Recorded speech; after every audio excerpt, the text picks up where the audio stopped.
In today's video, we're going to be breaking down the fight footage from Nassourdine Imavov's win over Israel Adesanya. And yes, whilst it's true that anyone can get caught by a big right hand, Imavov was doing a lot of intelligent things, setting a lot of traps that Adesanya fell into that ultimately led to the finish. And we'll get into all of that in this video. At the end of the video, I'm also going to be telling you what I think should be next for both fighters. Hello guys and welcome back to Fight Energy. What a main event in Saudi Arabia. One of my frustrations with Nassourdine Imavov before last night was that he was so good everywhere, such a talented fighter, but I just felt as though he was lacking that breakout performance, that standout result that really solidified him as a true contender. Even the fights against Brendan Allen, the Jared Cannonier fight, what you'd call the notable wins, there was still something missing. The Cannonier finish was controversial. Brendan Allen just did what Brendan Allen so often does and doesn't quite perform at his best. So last night was the opportunity for Imavov to really stand up, take it to the next level, and he grabbed this opportunity with both hands. When it comes to Israel Adesanya, you have to feel sorry for him. Truly one of the greats of the sport. In my opinion, the greatest middleweight of all time, and you hate to see him go out like this. But in my opinion, it comes down to one of two things, and it could be both. Either he's lost a step, he's not quite as fast as he used to be. I definitely think that's partly true. But also, he was such an active champion, such a champion for a long time, that fighters have had so much opportunity to study his game, work out what he does badly and capitalise on that. And I think both of these factors came into play last night. We're about to look at some clips from last night that really demonstrate this, but going back to Imavov's performance, you can really see the development of his striking, and it's so satisfying, it's so gratifying to see a fighter who's already a contender, still adding bits to their game, still tweaking bits, and overcoming a great striker like Adesanya. There is still one issue that I have identified in Imavov's game that I think could cause some problems later down the line, and we're going to take a look at that. But the clips that I've picked out today, they tell the whole story of the fight. Where Adesanya's decline is more obvious, where Imavov's improvements have really come. So we're going to start with the first clip, which shows a recurring pattern of a really bad habit Adesanya's got into. So the reason why I picked this clip first is because I think it demonstrates two of the things that I mentioned at the start of the video. Firstly, that Adesanya, he's not quite as agile, his movement isn't quite as good as it used to be. And secondly, there's so much tape. This sequence we're about to see is pretty much straight out of the Dricus du Plessis playbook, and you're about to see why. So let's just move this forward a few frames. You can see that Adesanya's in a pretty good position here. He opens up with a jab that Imavov slips on the, he slips onto the inside there, throws an overhand right that misses big. Izzy's chin so high here. This is a problem that we're going to be getting into a lot in this video, which again is something that he's done throughout his career in the UFC, but it's so much more noticeable now because his movement isn't as good. It was a lot more forgiving when his lateral movement was slicker, but now, as you can see, he's just backing up in a straight line. Imavov, he doesn't really connect with that left hand, it's more of a push. It's slowed down so you can't really see the pace of it. And right now, why I say it's straight out of the Dricus du Plessis playbook is because Dricus would throw an overhand right there and probably connect with his chin. It's not like Sean Strickland. When Sean Strickland protects with his shoulder, Strickland's arm comes out here and it really stops his opponent landing that big right hand. We saw it in the DDP first fight. I'm going to be breaking down that fight as well, so make sure you subscribe, like this video as well, even though that I don't really know what that does. But yeah, Adesanya's arm is outstretched here, which is a long guard that he likes to use, but it won't really stop Imavov if he's going for a big overhand right there.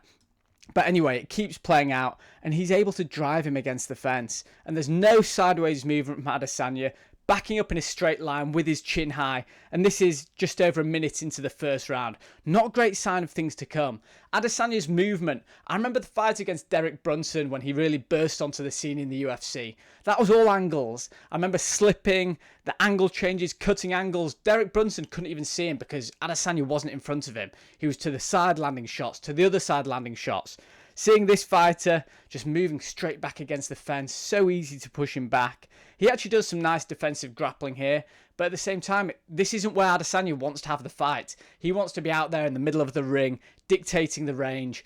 And this example, like I said, straight out of the Dricus du Plessis playbook. Really, when I saw this in the first minute, and you can choose whether you want to believe me or not, I did think it showed some bad signs for Adesanya. So Adesanya backing up in a straight line with his chin in the air, really not a good sign. But at the same time, I really don't want to take away from Imavov's striking developments, and the next clip we're about to look at shows how good this is. But before we get onto that, I do want to say fair play to Adesanya for taking this fight. I think before this fight was announced, I thought Adesanya was truly resigned to the super fight stage of his career, moving up for the Pereira trilogy at 205 or any other fun fights, MVP, things like that. That's of course still an option, but I really think him taking this fight, he wanted to answer his own questions about what he had left. And maybe the answer that he found out on the night was that he's not quite there, the true contendership at the middleweight division now, the way that it stands. Which is no problem because it is the elite of the elite, and he was such a great champion for a long time. But I think this fight, if nothing else, proved that he's still a great fighter, but not quite at the elite level anymore. So we move on to the next clip, which is an example of Nassourdine Imavov's striking developments. Now, he did something fairly similar to this against Sean Strickland, but this, it was just much crisper, much slicker, and I'd like to see him do it a lot more often. So we're going to move it forward a few frames. A really nice level change here from Imavov. You can see that Adesanya's there getting his underhooks ready, trying to prevent the takedown. And Imavov, with his right hand, sends a beautiful uppercut, clips the side of Adesanya's chin there through the middle. Look at that. Look at that. Now, Imavov really should have gone for the overhand left there. If he'd kept stepping in, look, Adesanya's foot may have been in the way there, but if he'd kept his momentum going forward and gone for that long left overhand, you know who would have done that? Dricus du Plessis. But at the same time, he might not have done that uppercut in the first place. But anyway, we keep moving forward. Imavov keeps tracking him down. Lands a nice jab. And now, where have we seen this before? Another example of Adesanya doing what he shouldn't do. He turns away. This is exactly how he got finished against du Plessis. Eats a big shot. And I don't know, that fight or flight. Look, we're about to see his back against the fence. And that is when we know how dangerous Adesanya is in that second Pereira fight.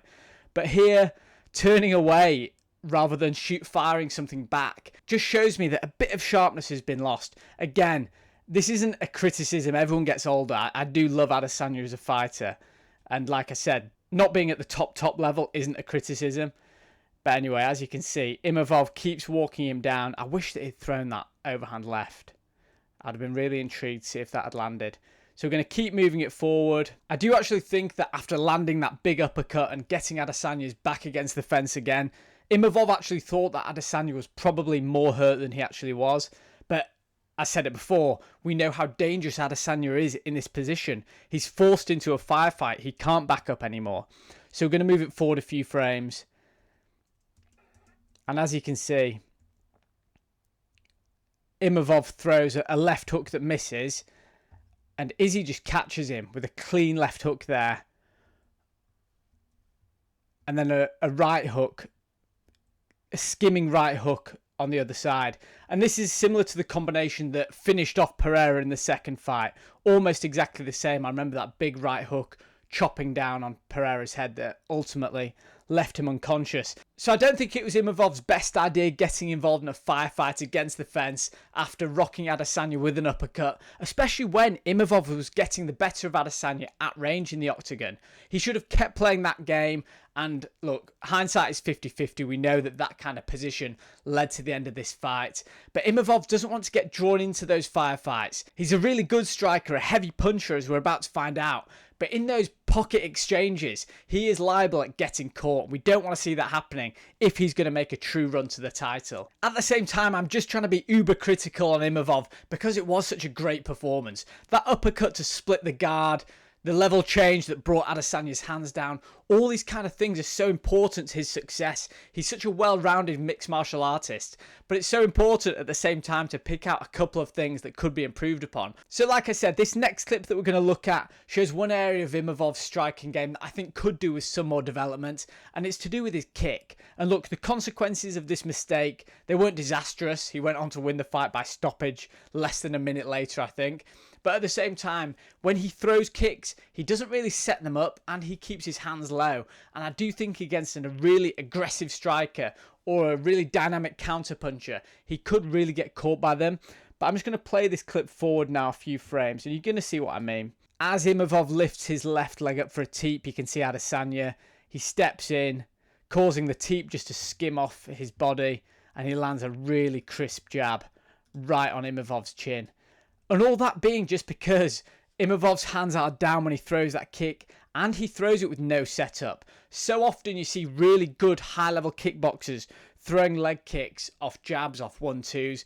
When you do throw kicks, calf kicks, leg kicks, when you throw them blind, when you throw them by themselves, when it gets to round 2 like you see here, so often the opponent can start to time it. And that's why you see in round 1, a lot of calf kicks happen, a lot of leg kicks happen.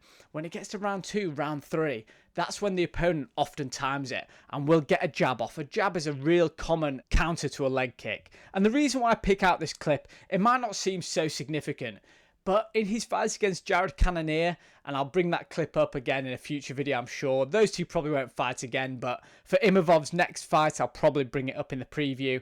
Imavov was walking Cannonier down against the fence, hands by his side, threw a lazy left kick and got absolutely blasted with a 1-2. And in the fight against Strickland, leg kicks got countered with Strickland's famous jab all day long. So Imavov's striking has got so good. You just saw the two clips that I was gushing about beforehand. Imavov's striking has got so good, but every fighter can make improvements. If he got his kicking to another level, he'd be even more of a problem than he already is. Look, he's already going to be up in the top 3 middleweight rankings, if I don't know when the rankings come out, but he'll definitely be in the top 3. And if he got his kicking more protected, kept his hands up, set up some kicks, he would be even more of a problem than he already is. Look, he can probably become a champion without making this adjustment. I just thought it was interesting to take a look at a fighter's game where he's performed so well, but there's still some minute things that you can pick up on. And look, we are about to get to the moment that you've probably all been waiting for, and that is the finish. And there's one point that I do want to make before we look into this clip. And like I said at the very start of the video, people get caught by overhand rights all the time. Your defense can be amazing, but you might throw a shot, you might get countered. People get caught with right hands. If you're in a fight, you're not going to block everything, you're not going to avoid everything. At the same time, this right hand wasn't about the right hand at all. It was about the hand fighting that went on throughout this fight. A really key detail. All the action, all the punches, all the kicks that you saw throughout were amazing and they were effective for both sides. But the real battle was taking place between the lead hands of Imavov and Adesanya. And this is a really key detail that plays a massive part in the finish of this fight. The hand fighting dictates so much. It helps you establish your range.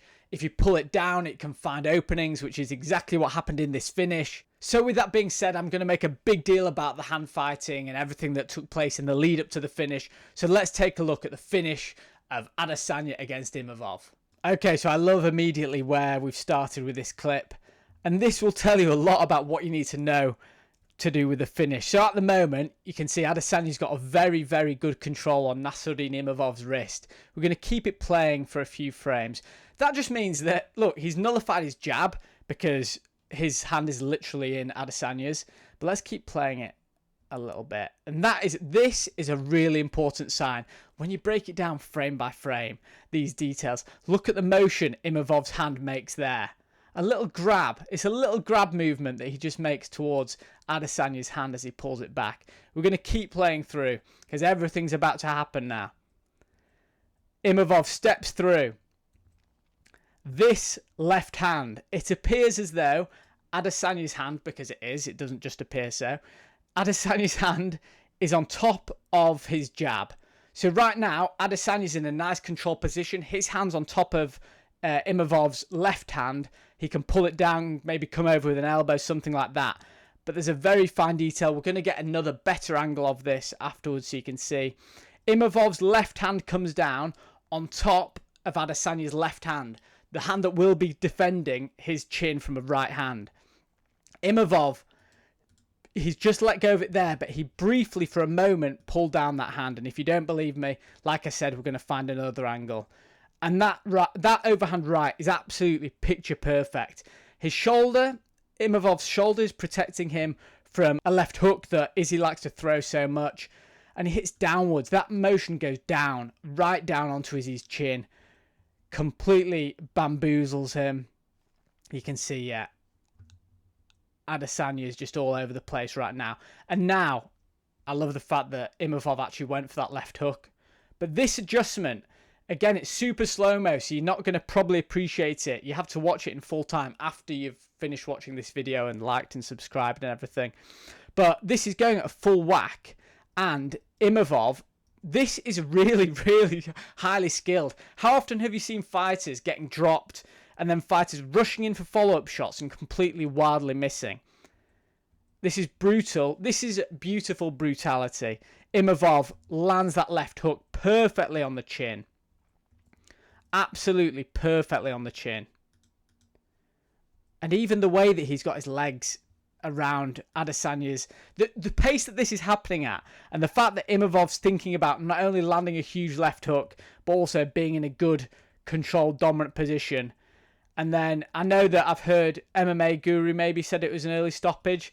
I'm not sure I really agree. When you see someone covering up like that, not actively turning onto his hips, I think that stoppage was pretty good. So this is the other angle that I wanted to take a look at as well, just for the setup. So we'll move forward, move through it nicely. Here we go. So Imavov's jab is parried by Adesanya's hand really nicely, actually. You can, no fault there. However, and this makes me think, I don't know, I'm not in these fighters' minds, whether he was intentionally allowing Adesanya to push his left hand that way because he wanted to grab onto Adesanya's left hand. Let's keep it playing through. Keep it playing through. And you can just see now over Imavov's right shoulder. He just makes contact with Adesanya's left glove there, preventing him from bringing it back up here to protect his chin. And here we go. A beautiful shot to see off the fight. What a great finish that was. What an improvement. What an improved Nassourdine Imavov we saw last night. Someone who I was just waiting for to make a standout performance.